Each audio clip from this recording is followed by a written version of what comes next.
De novo com você hoje no Café com o Pastor. Você pode fazer a sua pergunta nos comentários embaixo. Ao fazer a sua pergunta, vou ler, elaborar e responder para você aqui. Você pode deixar o seu nome ou não tem problema nenhum, nós vamos responder para você, tá bom? Aqui uma pergunta da Débora Berton, perguntando se a história de Jó realmente é verdadeira, é uma alegoria ou parábola ou uma história exemplar. Jó é de Ur dos Caldeus, contemporâneo de Abraão. A história de Jó é um exemplo bíblico de uma história verdadeira que vem mostrar para nós sobre o sofrimento humano e como Deus é maior que o sofrer e como Deus, em meio à nossa dor e angústia, nos consola, nos conforta e sempre Deus nos dá a vitória. A história de Jó não é fictícia, não é alegórica, não é parabólica. A história de Jó é verdadeira, tá bom? Mais uma pergunta aqui da Lilian, que diz: por que Deus abençoa algumas pessoas e outras não? Bom, Deus faz com que o sol nasça sobre bons, sobre ruins. Deus ama todos. Se uma pessoa consegue realizar tudo o que sonha sem sacrifícios, estas pessoas são abençoadas. E outras pessoas lutam a vida inteira e às vezes parece não ser abençoada. Ô Lilian, não sei o que para você é ser abençoado ou abençoada. Eu sei que nem tudo que nós tentamos ou intentamos nós vamos conseguir. É uma grande verdade. Há pessoas que intentam uma profissão ou um novo emprego, fazem um concurso e não passam, não conseguem realmente. Isso não quer dizer que Deus não as ama. Isso quer dizer que cada um tem a sua luta, o seu empenho, o seu trabalho, percebe as suas oportunidades, enfim. A vida nem sempre é justa. Salomão vai dizer em Eclesiastes 8, versículo número 9 em diante, eu aconselho você a ler Eclesiastes, é um livro da revolta, da tristeza, da angústia, é um livro que fala sobre a injustiça sobre essa terra, de que nem tudo o que a gente vive nessa terra faz sentido, e é uma grande verdade. O justo sofre, às vezes o ímpio é livre, é verdade. A pessoa boa morre com câncer, uma pessoa má fumou a vida inteira, bebeu a vida inteira e morre com 100 anos de idade. Nem sempre é previsível e é possível de a gente poder entender. Mas olha o que Salomão vai dizer. Vi perversos serem sepultados com honra. Frequentava o templo e hoje são elogiados. Na mesma cidade em que cometeram seus crimes. Isso não faz sentido. Isso não faz sentido. Mas ele vai dizer o seguinte: nesta vida vi justos muitas vezes são tratados como se fossem perversos e perversos como se fossem justos. É uma grande verdade. Você vê pessoa ímpia, maldosa, ladrona, político ladrão, as pessoas idolatram, até dizem assim, fulano livre, fulano livre. Não sei para quem que eu falo isso, mas a gente vê isso. E você vê gente honesta, pessoas honestas, como lá um grande político brasileiro, ou uma pessoa, um juiz como Sérgio Moro, ser acusado de mentira e de engano. O mundo não é justo porque as pessoas não são justas. Então, ficar pensando nisto, a gente segue Deus, sua palavra, os mandamentos e sofremos. Nada é justo. Mas uma coisa é certa, que quando nós estivermos na eternidade, Deus irá galardoar a cada um e a justiça será feita totalmente. Nem sempre no mundo há justiça, mas Deus é justo e juiz e um dia nós teremos a recompensa, tá bom? O Tylon Francisco pergunta: pastor, a partir de que momento nascemos de novo? A partir do momento em que o Espírito de Deus nos convence do pecado, da justiça e do juízo, vem habitar nosso coração, nós passamos a crer em Cristo e entendemos e aceitamos a Cristo como o único e nosso suficiente Senhor e Salvador da sua vida, tá bom? Deus nos guia não por emoções, mas Deus nos guia pela sua vontade, pelo seu Espírito. Emoções fazem parte da vida, mas emoções não são confiáveis. A Bíblia diz assim: sobre tudo o que deve guardar, guarda o coração teu, porque dele procede as saídas da vida. E Jeremias 17:9 diz o seguinte: nosso coração é corrupto e ele é enganoso. Nossas emoções são enganosas. Nem sempre o que sentimos e pensamos são verdadeiros. Não são verdadeiros. Você pode sentir raiva de alguém, você pode sentir ódio de alguém, mas não ser dominado por isso, tá bom?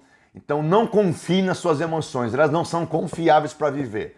Elas podem ser vistas, aceitas, entendidas, mas não confiáveis. Deus nos guia pela sua palavra, pelo seu Espírito Santo, tá bom? Sou divorciada, tenho outra pessoa, moramos juntos, marido e mulher. E estamos fazendo união estável. É possível, é válido isso? Sim, é válido. A lei do país determina que é válido isso. Ter união estável. Você pode tomar ceia? Sim. É válido como casamento e é válido como vida conjugal. Por quê? Porque a lei do país diz que isso é possível. Você pode tomar ceia? Sim. Você pode participar do corpo de Cristo? Sim. Deus ama a todos, tá bom? Faça isto de maneira leal. Mesmo porque se você é leal ao seu marido e à sua mulher, vivem juntos, vocês estão casados um com o outro. O que basta é você colocar diante da lei do país. Faça isso, tome ceia, participe, Deus ama você como você é.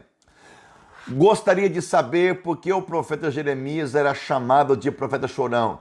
Jeremias foi um profeta que sofreu demais. Acusação, interpelação, sofreu das pessoas perseguição, foi colocado numa cova com pedras, jogaram água para matá-lo, e o povo era rebelde, não ouviu a voz de Deus através de Jeremias. Por isso era chorão, porque chorava pelo povo para que o povo se convertesse, se voltasse para Deus, e o povo não se voltou. Era um povo de dura serviço. Jeremias chorou para que o povo se arrependesse, e o povo não quis se arrepender. Porque sofremos algo muito ruim, que nos causa muita dor, voltamos ao lugar do ocorrido e começamos a passar mal e choramos de novo. Isso mostra, né, querido ou querida, que está ainda a ferida aberta. Deixa eu contar uma história. Meu pai morreu em 93 e eu fui até a casa onde ele morava e vivi com meu pai. Quando eu entrei naquela casa para buscar alguns pertences dele e entrei naquele cômodo, eu chorei igual uma criança. Aquilo foi para mim extremamente dolorido. Chorei muito, porque aquilo reviveu uma história vivida. Porque havia afetos que estavam presos, porque haviam emoções não liberadas, presas no meu coração. Chorei bastante, chorei muito, orei a Deus, entreguei para Deus. Hoje, quando eu volto nessa casa, raramente vou, mas quando eu volto, não sinto mais isso. É claro que existe uma lembrança, mas não existe mais o sofrimento. Por que nós choramos quando voltamos a um lugar, um ambiente? Porque ainda existe afeto, emoção que está presa e tem que ser desprendido, tem que ser solto através da fala, da linguagem, através do choro. Tem que ser ecoado pela voz.